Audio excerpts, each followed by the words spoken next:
محرم الحرام کے حوالے سے سیدنا عمر فاروق رضی اللہ تعالیٰ عنہ اور حضرت حسین رضی اللہ تعالیٰ عنہ کا تذکرہ عام طور پر کیا جاتا ہے۔ ان دونوں حضرات کے تذکرے میں دو چیزیں اہم ہیں، بلکہ ایک جیسی ہیں۔ ایک تو یہ ہے کہ دونوں کی شہادت محرم الحرام میں ہوئی، اور دوسرے نمبر پر دونوں کی شہادت اور دونوں پر جو قاتلانہ حملہ ہوا وہ حالت نماز میں ہو، حضرت عمر پر فجر کی نماز کے دوران اور حضرت حسین پر سجدے کی حالت میں۔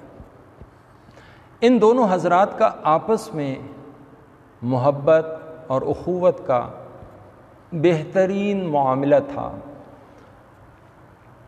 اس کے چند دلائل میں آپ کے سامنے پیش کرتا ہوں۔ پہلی بات یہ ہے کہ حضرت حسین کی بہن سیدنا علی کی بیٹی ام کلثوم رضی اللہ تعالیٰ عنہ حضرت عمر رضی اللہ تعالیٰ عنہ کے نکاح میں تھی، اور بہن اور بیٹی وہاں دی جاتی ہے جہاں پر اعتماد کی فضا ہو، جہاں پر محبت ہو، اخوت ہو، بھائی چارہ ہو، ایک دوسرے پر اعتماد اور ایقان ہو۔ چنانچہ بخاری شریف کی روایت 2881 میں آتا ہے کہ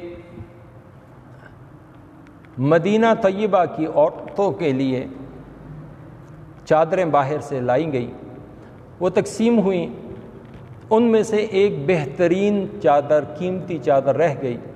حضرت عمر رضی اللہ تعالیٰ نے اس کے بارے میں مشورہ لیا تو سب حضرات نے کہا کہ یہ نبی علیہ الصلوۃ والسلام کی نواسی اور حضرت علی رضی اللہ تعالیٰ کی بیٹی کو دیا جائے، یعنی ام کلثوم رضی اللہ تعالیٰ عنہ جو حضرت عمر رضی اللہ تعالیٰ عنہ کے حرم میں تھی۔ اسی طریقے سے روایات میں آتا ہے کہ سیدنا حسن اور سیدنا حسین رضی اللہ عنہما یہ دونوں حضرات بہن سے ملنے حضرت عمر کے گھر آیا کرتے تھے۔ حضرت عمر رضی اللہ تعالیٰ عنہ اپنی سگی اولاد سے زیادہ حضرت حسین کو درجہ، مقام اور رتبہ دیا کرتے تھے۔ چنانچہ ابن عساکر نے لکھا ہے 175 نمبر صفحے پر کہ ایک مرتبہ حضرت عمر نے راہ چلتے حضرت حسین سے فرمایا کہ آپ ہمارے گھر تشریف لائیں۔ چند دن بعد یہ گئے تو وہاں دیکھا کہ حضرت عبداللہ بن عمر دروازے پر کھڑے ہیں، تو انہوں نے پوچھا کہ حضرت سے ملنا ہے، آپ باہر کیوں کھڑے ہیں؟ تو انہوں نے بتایا کہ اصل میں بہت اہم مشورہ ہو رہا ہے حضرت معاویہ رضی اللہ عنہ کے ساتھ، تو اس لیے مجھے بھی اندر جانے کی اجازت نہیں ہے۔ حضرت حسین رضی اللہ تعالیٰ وہاں سے واپس ہو گئے۔ کچھ دن بعد آپس میں ملاقات ہوئی، حضرت عمر نے پوچھا آپ آئے نہیں؟ تو انہوں نے واقعہ عرض کیا کہ جب عبداللہ کو اجازت نہیں تھی تو مجھے کیسے اجازت ہو سکتی تھی اندر جانے کی، اس لیے میں واپس پلٹ آیا۔ تو حضرت نے فرمایا کہ آپ اطلاع دے دیتے، آپ کا رتبہ مقام ان سے بڑھ کر ہے۔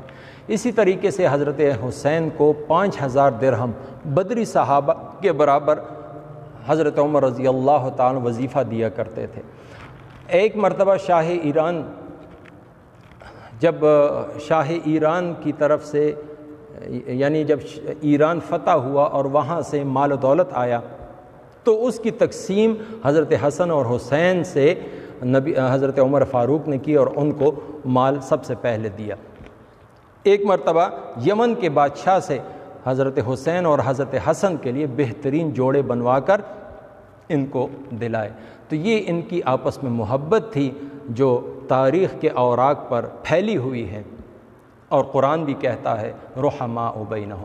اللہ تعالی ہمیں ان کا اتباع نصیب فرمائے۔